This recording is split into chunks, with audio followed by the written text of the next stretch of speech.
Neymar কি সত্যি স্কটল্যান্ডের বিপক্ষে মাঠে নামবে? তো বিস্তারিত থাকছে এই ভিডিওতে। তো আজকে এই ব্রাজিলের একটি ফর্মেশন নিয়ে আমি একটু বিস্তারিত আলোচনা করবো। তো ভোর রাতে আপনারা সবাই জানেন যে ব্রাজিল বনাম স্কটল্যান্ডের একটা খেলা আছে। তো সেই খেলাকে কেন্দ্র করে আসলে আমি একটা ফর্মেশন সাজাইছি। তো জানি না কার কাছে কেমন লাগবো, আমার অবশ্যই বল ত্রুটি থাকতে পারে। তো এটা আমি একটা মনের ব্যক্তিগতভাবে আমি একটা স্কট বানাইছি। যদি আপনার যদি কোনো পরিবর্তন মনে হয় তাহলে অবশ্যই আপনার কমেন্ট করে জানাবেন যে এই জায়গায় এই পরিবর্তন বা এই ফর্মেশন হলে ভালো হইতো। যাই আমি একটু স্কটটা ফর্মেশন এই ফর্মেশনটা একটু আপনাদের শেয়ার করি। তো আজকে আমার ফর্মেশনটা হয়েছে যে সাইড সাইড দুই। আসলে দেখেন সাইড সাইড দুই ফর্মেশনটা হয়েছে এই কার্লো আঞ্চলিকদের একটা ফেভারিট একটা ফর্মেশন। তো এই ফর্মেশনটা কিন্তু কার্লো আঞ্চলিকদের খেলায় অনেক পছন্দ করে। তো কার্লো আঞ্চলিকদের এই মত অনুসারে বা ওনার একটা যে ফর্মেশন খেলায় এই অনুসারে কিন্তু আমি একটা নিজের মতো একটা ফর্মেশন বানাইছি। তো দেখেন না একটু আপনাদের সাথে মিলে কিনা। আমি এই শুরুতে কিন্তু রাখছি, দেখেন যে যদি আমি এই যে এলবি মানে হচ্ছে গিয়ে left back, CB centre back, এখানে দুইটা সিবি, এইদিকে হচ্ছে রাইট ব্যাক, হ্যাঁ মানে আরবি রাইট ব্যাক। দেখেন ডগলাস স্যান্টোস মানে ব্রাজিলের হয়ে যে বর্তমানে যে একটা তার যে একটা ফর্ম বা যেভাবে খেলতেছে অনেক ভালো খেলতেছে। তো সেই জায়গায় আমার মনে হয় যে ডগলাস স্যান্টোস আজকে স্টার্টিং 11-এ ডগলাস স্যান্টোসই মানে এলবি পজিশনে খেলবে। তো তারপর হচ্ছে গিয়ে যে গেব্রিয়েল মেগালেস, হ্যাঁ তারপর হচ্ছে গিয়ে মার্কুইন্স, তারপর হচ্ছে গিয়ে দানিলো। তো আরেকজন আছে ইভানেস। তো আমার মনে হয় না ইভানেসকে মানে স্টার্টিং 11-এ শুরু করবো, তো দানিলোটাই শুরু করবো আমার মনে হয়। তো যে প্রথমে আমরা সাইড জন পাইলাম, এবারে আসি আবার সাইড জন। দেখেন আমি শুরুতে কিন্তু এদিকে আমি রাখছি হারে ভিনিসিয়াস জুনিয়র, তারপর হচ্ছে ক্যাসিমেরো, তারপর হচ্ছে ব্রুনো গুইমারেস, তারপর হচ্ছে লুকাস পাকুয়েতা। মানে আপনি বলবেন যে মানে সাইডে ঠিক আছে, কিন্তু আপনি বলবেন যে লুকাস পাকুয়েতা কেনে, এখন লুকাস পাকুয়েতা কেনে এটা আমি আসলে এরপরে দেখেন সামনের দিকে একটু দেখেন, সামনের দিকে হচ্ছে কি যে নেইমার জুনিয়র, তারপর হচ্ছে ম্যাথিউস কুনহা। এখন একটু খেয়াল করে দেখেন যে ভিনিসিয়াস কিন্তু সবসময় কিন্তু যে একটা লেফট উইঙ্গার হিসেবে সে খেলতে পছন্দ করে, আর আমি কিন্তু তার পজিশনটা দিয়ে আছি LMF মানে হচ্ছে লেফট মিডফিল্ডার। সে কিন্তু লেফট মিডফিল্ডার মানে দেওয়ার একটাই কারণ তারা কিন্তু আমি একটু নিচে রাখছি। আর ব্রাজিলের অনেক সময় কিন্তু কাউন্টার এটাকে কিন্তু অনেক সময় ব্রাজিল গোল হয়। হ্যাঁ গত ওয়ার্ল্ড কাপে একটু দেখলেই আপনারা মানে বুঝতে পারবেন যে ক্রোয়েশিয়ার বিপক্ষে কিন্তু কাউন্টার এটাই কিন্তু গোলটা হয়েছে। যে এই ভিনিসিয়াসটা LMF রাখলে হয় কি মানে সে অনেক সময় অ্যাটাকিং প্লাস ডিফেন্সে অনেক সময় সাপোর্ট করে, খুবই সে সাপোর্টিং হিসেবে সে কাজ করে, যে কারণে তারা আমি LMF পজিশনে রাখছি। আর এখানে দেখেন যে ক্যাসিমেরো DMF মানে ডিফেন্সিভ মিডফিল্ডার। ক্যাসিমেরো ফার্স্টে হয়েছে গিয়ে যে অ্যানকরমিনের যে একটা ধরন আছে মানে সে ওই রোল প্লেয়ারই করবে। আর ব্রুনো গুইমারেস থেকে আপনি অনেক সময় এই দেখেন আমি দুইটা পজিশন দিয়ে রাখছি, একটা হচ্ছে গিয়ে DMF, একটা হচ্ছে CMF, ডিফেন্সিভ মিডফিল্ডার এবং সেন্টার মিডফিল্ডার। একটা সেন্টার মিডফিল্ডারের কাজ কি এবং একটা ডিফেন্সিভ মিডফিল্ডারের কাজ কি? ডিফেন্সিভ মিডফিল্ডারের কাজ হচ্ছে যখন আপনার এই রাইট ব্যাক বলেন, লেফট ব্যাক বলেন বা এই সেন্টার ব্যাক বলেন, যখন তারা অ্যাটাকে যাওয়ার পর কিন্তু একটা গ্যাপ তৈরি হয়, গ্যাপটাকে ফিল আপ করার কাজ হচ্ছে এই DMF-এর কাজ হচ্ছে যে গ্যাপটা ফিল আপ করা, যাতে পিছনে কোনো ধরনের গ্যাপ না থাকে। তো ঠিক ব্রুনো গুইমারেস সে কিন্তু ডিফেন্সিভ প্লাস সেন্টার মিডফিল্ডার হিসেবে মানে দুইটাই কাজ করবে। তার কাছ থেকে অনেক সময় মানে আপনারা এই থ্রো পাস বলেন বা লং পাস বলেন এগুলো কিন্তু আশা করতে পারেন। হ্যাঁ সে কিন্তু অনেক সময় ভালো পাস করে।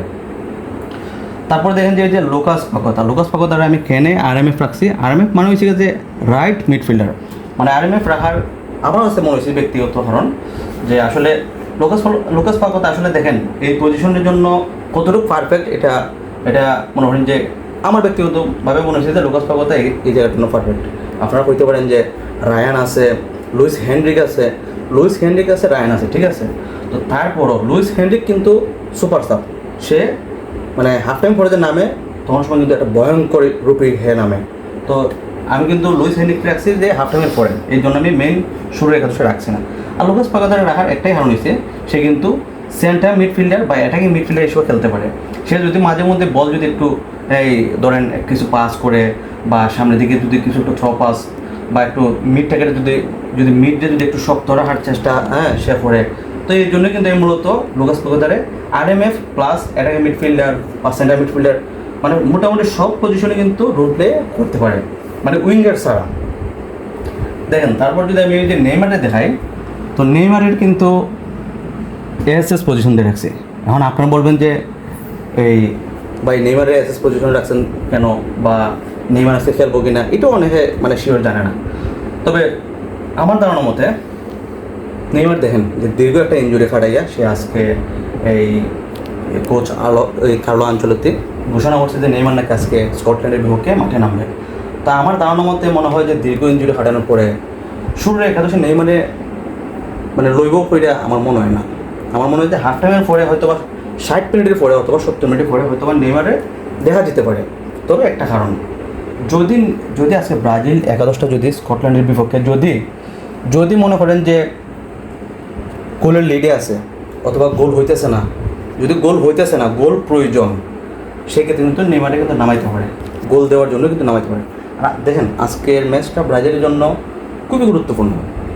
এখন আজকের ম্যাচটা কেন গুরুত্বপূর্ণ দেখেন, আরেকটা জিনিস যে ব্রাজিল যদি আজকে হারলেও কিন্তু তারা রাউন্ড 32-তে যাইব, আর যদি জিতলেও 32-তে যাইব। এখন এখানে মেইন যে প্রশ্নটা হয়েছে যে ব্রাজিল যে গ্রুপে পড়ছে, আসলে এই গ্রুপের যে গ্রুপ চ্যাম্পিয়ন, এটা এফ গ্রুপের রানার্স আপের সাথে খেলা করবো। যদি আজকে ব্রাজিল ম্যাচটা জিতে, তবে জিতলেও এই যে দেখেন ব্রাজিলের পরে যে মরক্কো আছে, মরক্কো আর ব্রাজিলের কিন্তু পয়েন্ট কিন্তু সেম। তো এখানে কিন্তু ব্যবধানটা দাঁড়াইব গোলের ব্যবধান। যদি আজকে ব্রাজিল দুইটা গোল বা 3টা গোল বা এর থেকে অধিক গোল দিতে পারে, তাহলে গোল ব্যবধানে কিন্তু ব্রাজিল গ্রুপ চ্যাম্পিয়ন হবে। এবং গ্রুপ চ্যাম্পিয়ন হলে ওই যে গ্রুপ এফের যে নেদারল্যান্ড অথবা জাপান যে রানার্স আপ হবে তার সাথে কিন্তু খেলা করবো। তো এই কারণে যে ব্রাজিল আজকে গ্রুপ চ্যাম্পিয়নটা হওয়া মানে জরুরি। তো দেখেন আমি নেইমার পাশে কিন্তু রাখছি ম্যাথিউস কুনহাকে। হ্যাঁ, তো ম্যাথিউস কুনহা আসলে এখানে রাখছি আমি নাম্বার 9 হিসেবে। আসলে ম্যাথিউস কুনহা কিন্তু প্রপার নাম্বার 9 না, তারপর আমি 9 হিসেবে রাখছি। কারণ আর দেখেন এখানে নেইমার রাখছি সেকেন্ড স্ট্রাইকার হিসেবে। নেইমার আমার মনে হয় যে সেকেন্ড স্ট্রাইকার হিসেবে ভালো করবে। আর অনেকদিন পর ইঞ্জুরি খাটায় ইয়েতে আইসে, স্কোয়াডে ডাক দিয়েছে বা আজকে খেলবো। তো আমার মনে হয় না যে প্রথম দিন আয়ে যে দলের জন্য খুব একটা বেশি কিছু করে নিব। বা আর আপনারা যারা আছেন ব্রাজিল ভক্ত, তো নেইমার আজ থেকে এরকম কিছু আশা করেন না যে আজকে উঠেই মানে একটা ঝলক দেখাই নিব, আসলে এরকম কিছু না। মানে নেইমার সুস্থতাটা হয়েছে সব থেকে বড় কিছু। নেইমার সুস্থতা হয় মানে হচ্ছে ব্রাজিল ফ্যানদের মধ্যে এটাই অনেক বড় চাওয়া, এটাই অনেক বড় পাওয়া। তো নেইমার সুস্থতা হোক, এটাই আমরা চাইবো। আর এটা হচ্ছে গিয়ে ব্রাজিলের 4-4-2 ফর্মেশন। ব্রাজিলের আরেকটা ফর্মেশন আছে, এটা হচ্ছে গিয়া, এটাও ব্রাজিলের হইতে গেলে খুবই মানে সবসময় এটা ইয়ে করা হয়, এটা সবসময় মনে হয় যে ব্রাজিলের ফর্মেশনে খেলানো হয়। তো এই ফর্মেশনটার মধ্যে এখন আপনারা দেখাই না,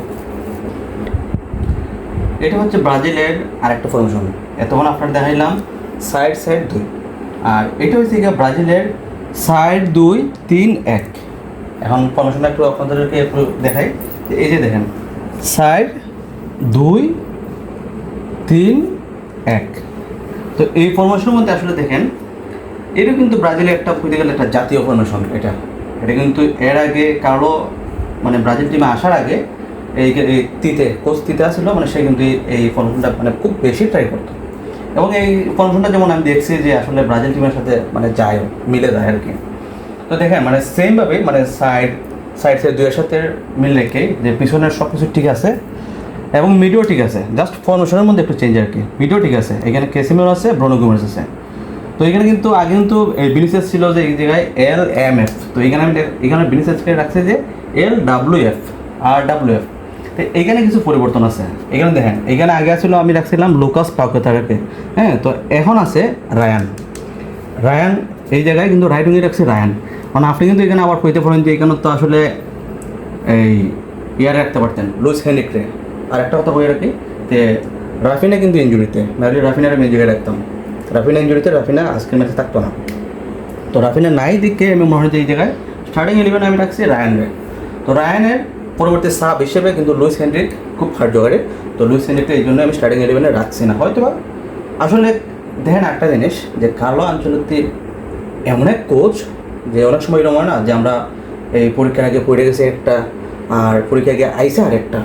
তো কার্লো আনচেলত্তি বাই ঠিক এইরকম। আমরা যারা ব্রাজিলের ফ্যান বেস যারা আছি, আমরা যে চিন্তাধারা করি বা যারা খেলাইব বা কোন পজিশনে খেলাইব কিচ্ছু মিলে না। মানে ঠিক এরকম যে আপনি পড়ে গেছেন একটা, পরীক্ষা তাইছে একটা। কার্লো আনচেলত্তি ঠিক এটার একটা উদাহরণ। তো দেখেন এখানে আমি ভিনিসিয়াস, এখানে রায়ান, তারপর স্ট্রাইকার হিসেবে নাম্বার প্রপার 9 হিসেবে রাখছি আমি এনরিক এই যে ছোট্ট পোলাটা এনরিক রাখছে নাম্বার 9। এখন ভাই এনরিক আমি রাখছি এখন এনরিক আসলে কালো আঞ্চলিকের কাছে কেমন লাগে আমি জানি না, বয়স কম দিকটা নাও খেলাইতে পারে, কিন্তু আমার কাছে ভাই ভীষণ ভালো লাগে এনরিকের মধ্যে নাই কিতা নাই একটা জিনিস, তার হাইট নেই আর কিচ্ছুর অভাব নেই, হাইট ছাড়া কিচ্ছু অভাব নেই। তার ভিতরে স্পিড আছে, কিকিং পাওয়ার আছে, ফিনিশিং আছে, মানে সে কোন গ্যাপে দিয়ে শট নিব মানে ডিফেন্ডার অনেক বুঝতে পারে না। সে তার ভিতরে আসলে এই বয়সও এরকম আসলে অনেক ভালো খাইয়া, তারপর প্রপার 9 হিসেবে তার ভিতরে ফিনিশিং বলেন আর কিকিং পাওয়ার কী দেখুন মানে এক কথায় অসাধারণ। মানে ডি বক্সের বাইরে দিয়ে একটা শট নেয়, মানে শটটা এক কথা আগুন। তারপর শটের পাশাপাশি কিন্তু তার কিন্তু ফিনিশিং অনেক ভালো। আর দেখেন এই জায়গায় রাখছি আমি কিন্তু নেইমারে, কারণ নেইমার এখানে হচ্ছে মূল আকর্ষণ। নেইমার হচ্ছে কি এখানে অ্যাটাকিং মিডফিল্ডার, আগে কিন্তু রাখছিলাম নেইমারে সেকেন্ড স্ট্রাইকার, এখন রাখছি অ্যাটাকিং মিডফিল্ডার। দেখেন নেইমার এখানেও আসলে এই জায়গায় খেললে আসলে কতটুকু টিমের জন্য কার্যকর বা টিমের জন্য কতটুকু সাপ্লাই হিসেবে কাজ করে। নেইমারের জায়গায় থাকলে দেখেন নেইমার থেকে কিছু পাস আপনার মানে আশা করতে পারেন। রাইট উইঙ্গার যেন রায়ান পাইব, লেফট উইঙ্গার ভিনিসিয়াস পাইব, আবার মাঝে মধ্যে কোন গ্যাপ এটা দেখবেন যে এনরিকটাও সরাসরি দিয়ে দিচ্ছে, আবার কোন সময় দেখবেন যে নিজেও গোল করে গেছে, মানে নেইমার এমনটা প্লেয়ার। তবে নেইমার এখানে সাপোর্ট করার জন্য এই দুইটা লোকের অবশ্যই এখানেও এই দুইটা লোকের ভূমিকা থাকতে হইব, দুইটা লোকের খুবই ভালো ভূমিকা থাকতে হইব। এই দুইটা লোকের কাজ হয়েছে নেইমারে বডিগার্ড হিসেবে সাপোর্ট করা। নেইমার যদি বডিগার্ড হিসেবে বলটা যদি ঠিকঠাক মতো সাপ্লাই নেইমারে করে, তাহলে নেইমার অটোমেটিকলি দেখবেন যে ভিনিসিয়াসকে দিব, রায়ানকে দিব, আবার নিজে গোল করে দিব, আবার এনরিককেও দিব। মানে এই দুইটা লোকের উপর থেকে নির্ভর করে পুরা ম্যাচেরই খেলা, এই দুটো লোকে ভালো খেলতে হইব। আর মেগালেস মার্কুইন্স আপনারা তো অবশ্যই জানেন আসলে ব্রাজিলের এই ডিফেন্ডার নিয়ে আসলে কেউ মনে হয় যে পুরোপুরিভাবে মানে পারফেক্ট হয় না, তারপরে ব্রাজিলের স্কোয়াডটার মানে তুলনা করলে ডিফেন্স লাইনটা মোটামুটি অনেকটা স্ট্রং আছে। তো ডিফেন্স লাইন নিয়ে এত হতাশার কিছু নাই, তবে যা করার করতে হবে এই মিড, এই বুড়া বেটা কেসিমেরো আর এই থেকে ব্রুনো গুইমারেস, এই দুইজনের উপর নির্ভরে খেলা। আরও আছে সাবের মধ্যে অনেক প্লেয়ার আছে, নাম কইলাম না, এগুলো অনেক ভালো প্লেয়ার। তো এই থেকে আজকে আমার ব্রাজিল আগামীকালকে স্কটল্যান্ডের বিপক্ষে ব্রাজিলের নিয়ে এই আলোচনা। তো আপনাদের কাছে কেমন লাগছে অবশ্যই মানে জানাবেন। আর আমি তো কোচ না, হ্যাঁ আমি তার একজন সামান্য মাত্র একজন ভক্ত, সামান্য ভক্ত না, এটা আমি আসলে বিশাল বড় ভক্তই। তবে এই আমি তো আসলে ওনার মতো দাঁড়িয়ে কাছে দিতে পারতাম না, তবে আমার একটা ব্যক্তিগত মতামত থেকে আসলে এই স্কোয়াডটা আমি বানাইছি। আর এর আগে বিশ্লেষণ করছিলাম যে সাইড 2, এই শিকা সাইড 2 3-1, এইটা ওই শিকা ব্রাজিলের দেখলাম। এই ফরমেশনটা যদি একটু লক্ষ্য করেন তাহলে দেখতে পারবেন যে আপনারা মরক্কোর বিপক্ষে আসলে মনে হয় এই ফরমেশনটা একটু মানে শুরুতে স্টার্ট করছিল, পরে কিন্তু আবার চেঞ্জ করছে। আবার যদি হাইতির বিপক্ষে দেখেন, হাইতির বিপক্ষে কিন্তু ব্রাজিল সাইড 2 না, কিন্তু নাম ছিল মাঠে এবং 3 গোলে কিন্তু তারা জয়নে ফিরছে। তো আজকে এইটাও আপনাদের সাথে একটু শেয়ার করলাম। তবে এটা শিওর থাকেন মোটামুটি সাইড 2 এই ফরমেশন কিন্তু ব্রাজিল শুরুটা করবো, এটা আমার ধারণা মতে। তবে ভিডিওটা কার কাছে কেমন লাগছে অবশ্যই জানাবেন। আর বল ত্রুটি থাকতেই পারে, আসলে কোন জায়গায় কোন চেঞ্জ আনার দরকার বা কোন জায়গায় কোন প্লেয়ার হলে ভালো হতো বা ফরমেশনটা কেমন হলে ভালো হতো, এই ভুলগুলা থাকলে অবশ্যই আপনারা কমেন্ট করে জানাবেন। ধন্যবাদ সবাইকে।